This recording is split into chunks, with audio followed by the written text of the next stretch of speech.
शिवरात्रि का प्रसंग कहता है, अपने मन की अभिलाषा रखकर तुम्हें जो चाहिए, एक काली मिर्ची और काली तिल्ली के 7 दाने। एक काली मिर्ची और काली तिल्ली के कितने दाने? 7 दाने हथेली में रखकर अपनी कामना कर कर मन से अपने मन की बात को कहकर शंकर भगवान के शिवलिंग पर चढ़ा दीजिए। आपकी मनोकामना, कहते हैं हर महीने शिवरात्रि आती है, इस शिवरात्रि पर, मुख्य शिवरात्रि पर चढ़ाओगे, अगले महीने की जब शिवरात्रि आएगी तो आपकी मनोकामना पूरी हो जाएगी। एक काली मिर्ची और 7 काली तिल्ली के दाने, मात्र 7। महाराज, जिसके घर में क्लेश रहता हो, बहुत ज्यादा लड़ाई झगड़े हो रहे हैं, सास बहू के झगड़े, ना बहू कुछ सुनने को तैयार ना सास सुनने को तैयार, और घर में बेचारे पुरुषों की आफत, यहाँ भाई भाई झगड़ रहे हो, सास बहुएं झगड़ रही हो, कुछ मत करिए। गेहूं की बाली को तोड़ो। गेहूं की बाली जानते हो ना, जिसमें आप लोग तो गेहूं की बाली को तोड़ना है, और बाली 7 बाली तोड़कर अपने घर में घुमाकर अपने घर का नाम और गोत्र बोलकर उसको शंकर को समर्पित कर दीजिए। जिंदगी में कभी सास बहू का झगड़ा नहीं होगा महाराज। शिवरात्रि के दिन उसको समर्पित करिए, आपके घर में कभी क्लेश नहीं मच सकता। और शिवरात्रि के दिन रात्रि को 12 बजे शंकर भगवान पर एक धतूरा चढ़ा दो। क्या चढ़ाना है? जम के बोलिए जरा। धतूरा। ये शंकर भगवान को धतूरा चढ़ा दो।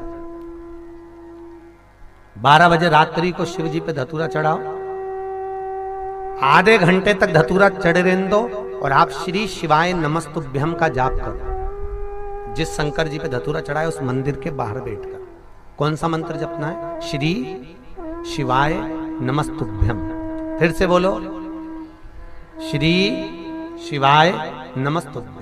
धतूरा चढ़ाकर श्री शिवाय नमस्तुभ्यम का स्मरण करिए। और जो दुकान नहीं चलती हो, घर में लक्ष्मी नहीं टिकती हो, खेत में फसल अच्छी नहीं आती हो, संपदा नहीं आ रही हो, बस उस धतूरे को लाल वस्त्र में बांधकर अपनी दुकान में, अपने व्यापार में, अपने घर में रात को 12:30 बजे उठाकर लाओ, और 4 बजे के पहले उसको अपनी दुकान, व्यापार, व्यवसाय में उसको बांध दीजिए। और अगर जो जमीन फसल सही नहीं दे रही हो, उस जमीन में ले जाकर गाड़ दीजिए। आपको जीवन में कभी तकलीफ नहीं भोगना पड़ेगी, लक्ष्मी बढ़ती चली जाएगी महाराज, संपदा बढ़ेगी। जो व्यक्ति ज्यादा बीमार रहता हो, बहुत बीमारी उसको घेरे रहती हो, परेशान रह रहा हो, बीमारी बनी हुई है, तो बोर चढ़ाइए। बेर, क्या बोलते हैं यहाँ पर? बेर की बोर, वो खाने वाला बेर जो होता है, उस बेर को 7 बेर ले लो, और 7 बेर को लेकर अपने ऊपर से घुमाकर शिवरात्रि की दोपहर के 12 बजे शंकर भगवान के शिवलिंग पर ले जाकर उस बेर को चढ़ा दीजिए।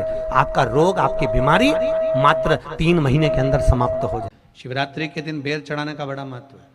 और शिवरात्रि पर चढ़ा हुआ वो बेर उठाकर ले आइए, और उस बेर को उठाकर रख लीजिए। मान लो किसी को उदर से जुड़ी हुई जब तकलीफ रहती है, पेट से जुड़ी हुई तकलीफ रहती है, पेट से जुड़ी हुई कोई भी प्रॉब्लम हो, अगर पेट से जुड़ा हुआ कोई भी रोग आपको लग गया और डॉक्टर की दवाई चल रही है, सारी औषधि चल रही है, जो शिवरात्रि पर आपने बेर चढ़ाया है, वो बेर अगर आपके यहाँ रखा हुआ है, वो बेर उस रोग वाले व्यक्ति को खिला दीजिए। आधे घंटे के अंदर पेट का दर्द, पेट की तकलीफ, पेट का कैसा भी रोग होगा, एकदम आराम लग जाएगा। उस बेर में इतना दम, इतना प्रबलता आ जाती है शंकर को, जो शिवरात्रि के दिन बेर चढ़ाया जाता है। वो केवल शिवरात्रि के दिन करने का होता है। कहते हैं जिसका व्यापार ना चले, व्यवसाय ना चल रहा हो, बहुत ज्यादा कष्ट में जीवन निकल रहा हो और बहुत ही ज्यादा तकलीफ हो रही हो, तो धतूरे को हल्दी में डुबोकर शंकर भगवान को शिवरात्रि के दिन रात को 12 बजे समर्पित करें। उस धतूरे को वापस उठा लाएं 5-10 मिनट के बाद, श्री शिवाय नमस्तुभ्यम बोलकर लाल कपड़े में उसको बांधकर व्यापार वाली जगह में कहीं पर भी उसको बांध दिया जाए। व्यापार पीछे नहीं हटता, व्यापार अग्रण्य भाव में बढ़ता चले जाता है। महाराज, उस धतूरे को केवल परंतु शिवरात्रि के दिन रात को 12 बजे ही किया जाए, हल्दी में डुबोना पड़ता है।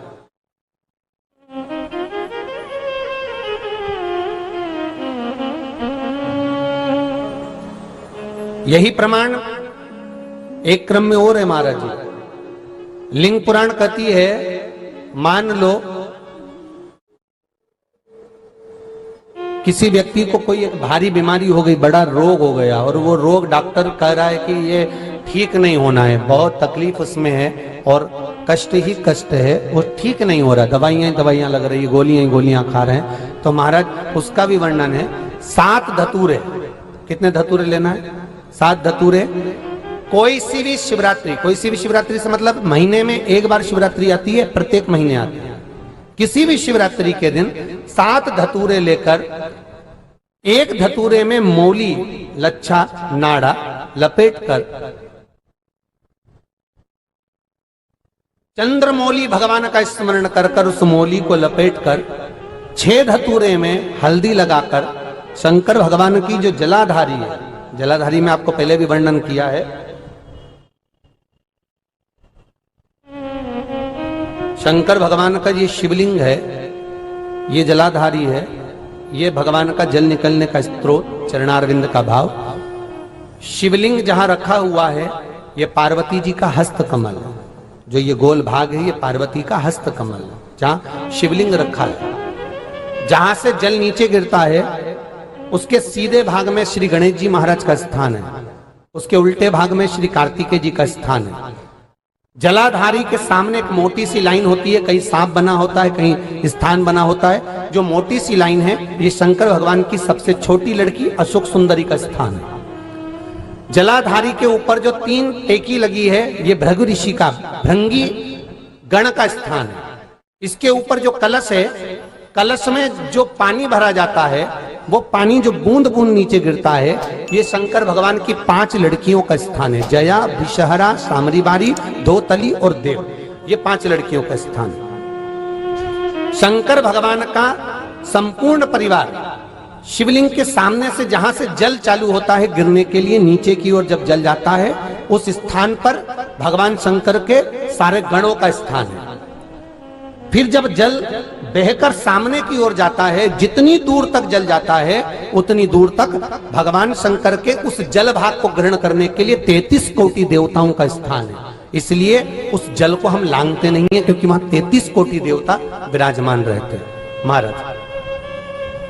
तो जो बीमारी डॉक्टर ने बता दी और बहुत बड़ा रोग हो गया और शरीर में कष्ट है, ठीक नहीं हो रहा, चाहे लीवर से जुड़ा हो, चाहे किडनी से जुड़ा हो, चाहे कैंसर से जुड़ा हो, और मान लो शरीर में कहीं गांठ भी हो गई है और वो मिटी नहीं रही हो, तो महाराज निवेदन है 7 धतूरे, एक धतूरे पर मौली लपेटकर वो शंकर जी के शिवलिंग के ऊपर चढ़ाना। 6 धतूरे, उसमें से एक धतूरा भगवान श्री गणेश जी का स्थान, दूसरा धतूरा श्री कार्तिकेय जी का स्थान, तीसरा धतूरा अशोक सुंदरी का स्थान। महाराज शंकर भगवान की जगदम्बा जी के हस्त कमल के ऊपर एक धतूरा, 5, एक धतूरा जहां से जल नीचे की ओर बहकर जा रहा हो, पानी जिस जगह से नीचे गिर रहा हो, बिल्कुल वहीं पर एक धतूरा चढ़ा देना है। उस धतूरे को चढ़ाने के बाद वो धतूरा वापस लेकर आना है। अवधूतेश्वर महादेव का नाम लेकर या चंपेश्वर महादेव का नाम लेकर उस धतूरे को, जो बीमार व्यक्ति है उसका स्पर्श कराकर बेलपत्री के पेड़ के नीचे पटकवा देना है महाराज। धीरे धीरे रोग में आराम मिलना प्रारंभ हो जाता है, औषधियां धीरे धीरे समाप्त हो जाती हैं और व्यक्ति स्वस्थ हो जाता है। ये केवल शिवरात्रि के दिन ही होता, 12 महीने शिवरात्रि आती है, आप किसी भी शिवरात्रि को कर सकते हो, किसी भी शिवरात्रि।